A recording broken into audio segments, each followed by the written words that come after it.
ಬೆಳಿಗ್ಗೆ Navanagar police ಸ್ಟೇಷನ್ದಲ್ಲಿ ಮಗುದು kidnap ಪ್ರಕರಣ ದಾಖಲಾಗಿತ್ತು. ಸೊ ಅದು ಮುಂದೆ ಬೆಳಿಗ್ಗೆನೆ ಕೂಡ ತಮಗೆಲ್ಲರಿಗೂ ಕೂಡ ಪ್ರಕರಣದ ಬಗ್ಗೆ ಬ್ರೀಫ್ ಮಾಡಿತ್ತು. ಶ್ರೀಮತಿ ನದಾಫ್ ಅವರು ನಿನ್ನೆ ಡೆಲಿವರಿಗೆ ಹಾಸ್ಪಿಟ್ಲಿಗೆ ಅಡ್ಮಿಟ್ ಆಗಿರ್ತಾರೆ. 5 ಗಂಟೆ 17 ನಿಮಿಷಕ್ಕೆ ಡೆಲಿವರಿ ಆಗುತ್ತೆ. ಮತ್ತೆ ಆ ಸಮಯದಲ್ಲಿ ಒಬ್ಬರು ಅನ್ನೋನ್ ಲೇಡಿ ಬಂದು ಅವರಿಗೆ ಪರಿಚಯ ಮಾಡ್ಕೊಂತಾರೆ. ಮತ್ತೆ ಅವರು ಪರಿಚಯ ಮಾಡ್ಕೊಂಡ್ಬಿಟ್ಟು ನಾನು ನರ್ಸ್ ಇದ್ದೀನಿ, ಇದೇ ಹಾಸ್ಪಿಟ್ಲಲ್ಲಿ ಕೆಲಸ ಮಾಡ್ತಾನೆ ನಂಬೋದು ಅವರಿಗೆ ನಂಬಿಸ್ತಾರೆ. ಬೆಳಗಿಂದು ಜಾವ 4:15 ಬಂದ್ಬಿಟ್ಟು ಆ ಮಗುನ ನೆಬಲೈಸೇಷನ್ ಮಾಡೋದಿದೆ ಅದು ಅಂತ ಹೇಳ್ಬಿಟ್ಟು ಆ ಮಗುನ ತಗೊಂಡು ಹೋಗಿರ್ತಕ್ಕಂಥದ್ದು. ಬೆಳಿಗ್ಗೆ ಪೊಲೀಸ್ ಇಲಾಖೆಗೆ ಇಲ್ಲಿ ಇರ್ತಕ್ಕಂಥ DH ಅವರು ಡಿಸ್ಟ್ರಿಕ್ಟ್ ಸರ್ಜನ್ ಅವರು ಫೋನ್ ಮುಖಾಂತರ ತಿಳಿಸ್ತಾರೆ. ಸೊ ಪೊಲೀಸ್ ಇಲಾಖೆ ಮತ್ತು ಆರೋಗ್ಯ ಇಲಾಖೆ ಇಲ್ಲಿ ಇರ್ತಕ್ಕಂಥವ್ರು ನಾವು ಬಹಳ ಹೆಚ್ಚು. ಸೊ ಅಲ್ಲಿ ಇರ್ತಕ್ಕಂಥದ್ದು ನಿನ್ನೆ ಅವರು ಈ ಆರೋಪಿತರು ಏನಿದ್ದಾರೆ ನಿನ್ನೆ ಸುಮಾರು ಒಂದು 9:00 10 ಗಂಟೆಗೆ ಬರ್ತಾರೆ. ಅಲ್ಲಿಗೆ ಬಂದ್ಬಿಟ್ಟು ಅವರು ಸಿಸ್ಟರ್ ಇರ್ತಾರೆ, ಯಾರು ಡೆಲಿವರಿ ಆಗಿರ್ತಾರಲ್ಲ ಅವ್ರದ್ದು ಸಿಸ್ಟರ್ ಮೊಬೈಲ್ ಇರುತ್ತೆ. ಅವರು ಸಿಸ್ಟರ್ಗೆ ನಿನ್ನೆ ನೈಟನ್ನೇ ಕೇಳ್ತಾರೆ ಮಗುನ ಕೊಡಿ ಅಂತ ಹೇಳ್ಬಿಟ್ಟು. ಅವ್ರು ಇಲ್ಲ ಇದು ಫೀಡಿಂಗ್ ಮಾಡ್ತಾ ಇದಾರೆ ಮತ್ತೆ ಬೇರೆ ರೀಸನ್ಸ್ ಹೇಳ್ಬಿಟ್ಟು ಮಗುನು ಕೊಡೋದಲ್ಲ. ಆಕ್ಚುಲಿ ಅವರು ನೈಟನೇ ಪ್ರಯತ್ನ ಮಾಡ್ತಾರೆ ಮಗುನ ತಗೊಂಡು ಹೋಗ್ಬೇಕಂತ. ಅದಾದ ನಂತರ ಬೆಳಿಗ್ಗೆನೆ ಬಂದ್ಬಿಟ್ಟು ಮಗುನ ಈ ತರ ನೆಬಲೈಸೇಷನ್ ಮಾಡೋದಿದೆ ಅಂತ ಹೇಳ್ಬಿಟ್ಟು ತಗೊಂಡು ಹೋಗ್ತಾರೆ. ಆ ಸಮಯದಲ್ಲಿ ನೈಟು ಬಂದಾಗ ಅವರು ನಮ್ಗೆ ಕ್ಲೂ ಏನಾಗ ಸಿಕ್ತೆ ಅಂತಂದ್ರೆ ಅವ್ರು ಇರ್ತಕ್ಕಂಥ ಅಕ್ಯೂಡ್ ಏನಿರ್ತಾರ ತನ್ನ ಮೊಬೈಲ್ ಅನ್ನ ಇದೇ ಹಾಸ್ಪಿಟಲ್ ಅಲ್ಲಿ ಬಂದು ಬಿಟ್ಟಿರ್ತಾರೆ. ಹೇಗೆ ಬಿಟ್ಟಿರ್ತಾರೆ ಅಂತಂದ್ರೆ ಇವರು ಕೂಡ ಬಂದು ಈ ಕಂಟಿನ್ಯೂಸ್ ಆಗಿ ಇರ್ತಕ್ಕಂಥ ಈ ಸಾಕ್ಷಿ ಯಾದವಾಡ ಏನಿದಾರ ಈ ಹಾಸ್ಪಿಟಲ್ ಕಂಟಿನ್ಯೂಸ್ ಆಗಿ ಪ್ರೆಗ್ನೆನ್ಸಿ ಸಂಬಂಧ ಟ್ರೀಟ್ಮೆಂಟ್ ತಗಂತ ಇರ್ತಾರೆ. ಮತ್ತೆ ಅವ್ರಿಗೆ 2 ವರ್ಷ ಆಗಿ ಮದುವೆ ಆಗಿದೆ, ಆಗಲ್ಲ ಎಂಬುದು ಅವರಿಗೆ ಮನವರಿಕೆ ಆಗ್ಬಿಟ್ಟದು. ಯಾಕಂದ್ರೆ ಇವರಿಗೆ 7 ಜನ ಮಕ್ಕಳು ಇರ್ತಾರ, ಎಲ್ಲರೂ ಕೂಡ ಹೆಣ್ಮಕ್ಳು. 6 ಜನರಿಗೆ ಮಕ್ಕಳಾಗಿದೆ, ಇವರೊಬ್ಬರಿಗೆ ಮಕ್ಕಳು ಆಗಲ್ಲ ಎಂಬುದು ಅವರಿಗೆ ಮನವರಿಕೆ ಆಗುತ್ತೆ. ಸೊ ಅವರು 1 ವರ್ಷದಿಂದ ಕೂಡ ಪ್ಲಾನ್ ಮಾಡ್ತಾರೆ, ನನಗೆ ಮಕ್ಕಳು ಆಗಿದೆ ಎಂಬುದು ನಾನು ಕೂಡ ಮಕ್ಕಳಾಗಿದೆ ಎಂಬುದನ್ನು ಬಿಂಬಿಸಕ್ಕೋಸ್ಕರ ಈ ಹಾಸ್ಪಿಟ್ಲಿಗೆ ಬಂದು ಅವರು ಟ್ರೀಟ್ಮೆಂಟು ಹೇಗೆ ರೈಟ್ ಟೈಮಿಗೆ 2 ತಿಂಗಳಾದ್ಮೇಲೆ 3 ತಿಂಗಳಾದ್ಮೇಲೆ 6 ಅಂತ ಆದ್ಮೇಲೆ ಏನೇನು ಪ್ರೊಸೀಜರ್ ಇತ್ತು ಅದನ್ನೆಲ್ಲನೂ ಕೂಡ ತಿಳ್ಕೊಂಡ್ಬಿಟ್ಟು ಕಡ್ಡಾಯವಾಗಿ ಮಾಡಿಸ್ತಾ ಇದ್ದಾರೆ. ಮತ್ತೆ ಅವರಿಗೆ ಡೇಟು ಇರುತ್ತೆ, ಅಂದ್ರೆ ಯಾವ ಡೇಟಿಗೆ ಆದ ತಕ್ಷಣ ತಂದು ಏನು ಇಡಿ ಇದೆಲ್ಲ ಎಕ್ಸ್ಪೆಕ್ಟೆಡ್ ಡೇ ಆಫ್ ಡೆಲಿವರಿದು 14ನೇ ತಾರೀಕು ಅಂತ ಅವರಿಗೆ ತನ್ನಲ್ಲಿ ಮಾಡಿಕೊಂಡಿದ್ದಾಳೆ. ಮತ್ತೆ ಅದನ್ನ ಕೂಡ ಮನೆಯವರಿಗೂ ಕೂಡ ಹೇಳಿದಾಳೆ, ನಮ್ದು ಈ ತರ ಡೆಲಿವರಿ ಆಗತ್ತಾ ಅಂತ ಹೇಳ್ಬಿಟ್ಟು ಅಲ್ಲಿ ಇರ್ತಕ್ಕಂಥ ಅಕ್ಕ ಮತ್ತೆ ತಂದೆ ತಾಯಿಗೂ ಕೂಡ ಕರ್ಸ್ಕೊಂಡಿದ್ದಾಳೆ. ಬಂದು ಈ ಹಾಸ್ಪಿಟಲ್ದಲ್ಲಿ ಒಂದು OPD ಮಾಡ್ತಾಳೆ, ಯಾವ್ದು ಕೂಡ ಅಡ್ಮಿಷನ್ಗೆ ತಗೊಳಲ್ಲ. ಆ OPD ಸ್ಲಿಪ್ ಮೇಲೆ ಇಲ್ಲಿ ಬಂದು ಇರ್ತಾಳೆ.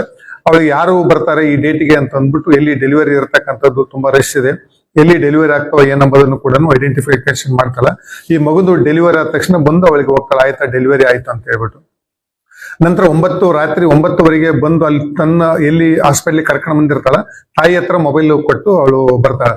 ಬಂದು ಇಲ್ಲಿಗೆ ಬರ್ತಾಳೆ, ಎಲ್ಲಿ ಶ್ರೀಮತಿ ನದಾಫರ್ ಇರ್ತಾರ ಮಗುಂದು ಏನಾಗಿರ್ತ ಅಲ್ಲಿ ಬಂದು ತನ್ನ ತಾಯಿ ತಂದ ನಂಬರ್ ಅಲ್ಲಿ ಇಟ್ಟು ಬಂದಿರ್ತಾಳೆ, ಅದೇ ನಂಬರ್ಗೆ ಕಾಲ್ ಮಾಡ್ತಾಳೆ.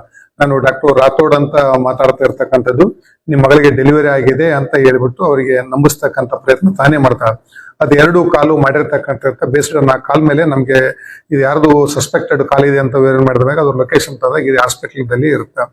ಸೊ ಪೊಲೀಸವರು ಮತ್ತೆ ಆರೋಗ್ಯ ಇಲಾಖೆದವರು ಇದೇ ಮಗು ಇಲ್ಲೇ ಇರ್ಬೋದು ಎಂಬುದು ಪರಿಶೀಲನೆ ಮಾಡಿದಾಗ ನಿಯೋನೆಟಲ್ ಕೇರ್ ಏನಿರುತ್ತೆ ಅಲ್ಲಿ ಅವಳು ಮಗುನ ಕರ್ಕೊಂಡು ಮಲಿಗೆ ತರದಿರುತ್ತೆ.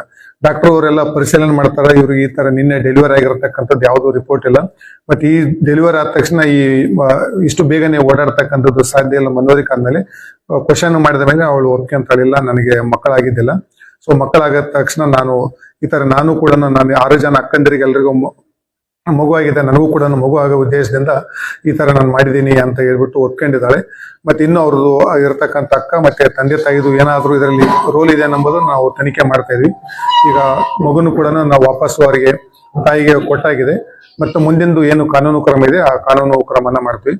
ಸೊ ಇದರಲ್ಲಿ ಪೊಲೀಸ್ ಇಲಾಖೆ ನಮ್ದು ಅಡಿಷನಲ್ SP ಮಂತೇಶ್ ಜಿದ್ದಿ ಮತ್ತೆ DSP ಗಜಾನನ್ ಸುತಾರ್ ಅವರು, ಇನ್ಸ್ಪೆಕ್ಟರ್ ಅವರು ಮತ್ತೆ ಪ್ರಸನ್ನ ಅವರು ತುಂಬಾ ಒಳ್ಳೆ ಕೆಲಸ ಮಾಡಿದರು. ಇದ್ರ ಜೊತೆಗೆ ನಮಗ ಮುಖ್ಯವಾಗಿ ಇಲ್ಲಿರ್ತಕ್ಕಂಥ ವೈದ್ಯಾಧಿಕಾರಿಗಳಿರ್ತಕ್ಕಂಥ ಮಾನೆಯವರು ಮತ್ತೆ ಎಂಟೈರ್ ಅವ್ರದ್ದು ಟೀಮು ಕೂಡ ಅವರು ಕೂಡ ತುಂಬಾ ಸಪೋರ್ಟ್ ಮಾಡಿದ್ರು ನಮಗೆ. ಅಲ್ಲಿ ಎಲ್ಲಿಂದ ಇರಬೇಕು, ಏನು CCTV ಫುಟೇಜ್ ಕೊಡ್ತಕ್ಕಂಥದ್ದಾಗ್ಲಿ, ಅವ್ರದ್ದು ಏನು ಇತ್ತು ಎಂಬುದು ಎಲ್ಲದನ್ನು ಕೂಡ ಪೊಲೀಸರಿಗೆ ಬಹಳ ಸಹಕಾರ ಮಾಡಿದ್ರು. ಸೊ ಒಟ್ಟಾಗಿ ಪೊಲೀಸ್ ಇಲಾಖೆ ಮತ್ತೆ ಆರೋಗ್ಯ ಇಲಾಖೆ ಒಟ್ಟಿಗೆ ಹಾಕಿಬಿಟ್ಟು ಇದನ್ನ ಬೇಗ ಇತ್ಯರ್ಥ ಅಂದ್ರೆ ಬೇಗನ ಪತ್ತೆ ಮಾಡೋದಕ್ಕೆ ನಮಗೆ ತುಂಬಾ ಸಹಕಾರಿ ಮಾಡಿದ್ರು. ಪೊಲೀಸರು ಕೂಡ ತುಂಬಾ ಬೆಳಗ್ಗಿಂದನೂ ಕೂಡ ಬಹಳ ಮುತುವರ್ಜಿ ವಹಿಸ್ಬಿಟ್ಟು ಇದು ಒಂಥರ ಚಾಲೆಂಜಿಂಗ್ ಆಗಿತ್ತು. ಸೊ ಅವರು ಬೇರೆ ಬೇರೆ ಕಡೆಯಿಂದ ಎಲ್ಲೆಲ್ಲಿ ಸಸ್ಪೆಕ್ಟ್ ಇತ್ತು, ಡೌಟ್ ಬಂದಿತ್ತು, ಬೇರೆ ಬೇರೆ ಕಡೆ ಲೊಕೇಶನ್ ಎಲ್ಲಾನು ಕೂಡ ಒಳ್ಳೆ ತುಂಬಾ ಕೆಲಸ ಮಾಡಿದ್ರು. ಪ್ರಸನ್ನ ಅವರು ಮತ್ತೆ ಮಂತೇಶ್ ಅವರು ನೇತೃತ್ವದಲ್ಲಿ DSP ಗಜಾನನ್ ಅವರು ನೇತೃತ್ವದಲ್ಲಿ. ಸೊ ಇದಕ್ಕೆಲ್ಲದು ಒಳ್ಳೆ ಕಾರ್ಯ ಮಾಡಿದ ನಾವು ಬಹುಮಾನವನ್ನು ಕೂಡ ನಮ್ಮ ಮೇಲಾಧಿಕಾರಿಗಳನ್ನು ಘೋಷಣೆ ಮಾಡಿದ್ದಾರೆ. ಅವರಿಗೆ ಅವ್ರದ್ದು ಏನು ನಮ್ದು ಇಲಾಖೆ ಪ್ರೊಸೀಜರ್ ಇರುತ್ತೆ ಅದನ್ನ ಕೊಡಲಾಗುತ್ತೆ. ನಮಗೆ ಸಪೋರ್ಟ್ ಮಾಡಿರ್ತಕ್ಕಂಥ ಆರೋಗ್ಯ ಇಲಾಖೆಯವರು ಕೂಡ ನಾನು ಕೃತಜ್ಞ ಮಾಡ್ತೀನಿ. ಮತ್ತೆ ಇದಕ್ಕೆಲ್ಲದೂ ಕೂಡ ತಾವು ಕೂಡ ಮಾಧ್ಯಮದವರು ಮತ್ತೆ ಇಲ್ಲಿರ್ತಕ್ಕಂಥ ಹಾಸ್ಪಿಟಲ್ ಅಲ್ಲಿ ಕೆಲಸ ಮಾಡತಕ್ಕಂಥ ಸಾರ್ವಜನಿಕರು ಕೂಡ ನಮಗೆ ಕೇಳಿದಕ್ಕೆಲ್ಲ ಏನು ನಮ್ದು ಡೌಟ್ಸ್ ಇತ್ತು ಎಲ್ಲದೂ ಕೂಡ ತಾವು ಕೂಡ ಸಹಕಾರ ಮಾಡಿರಿ. ನಮಗೂ ಕೂಡ ಕೃತಜ್ಞತೆ ಹೇಳ್ತೀನಿ. Thank you. ಮಕ್ಕಳಾಗಲಾರ್ದು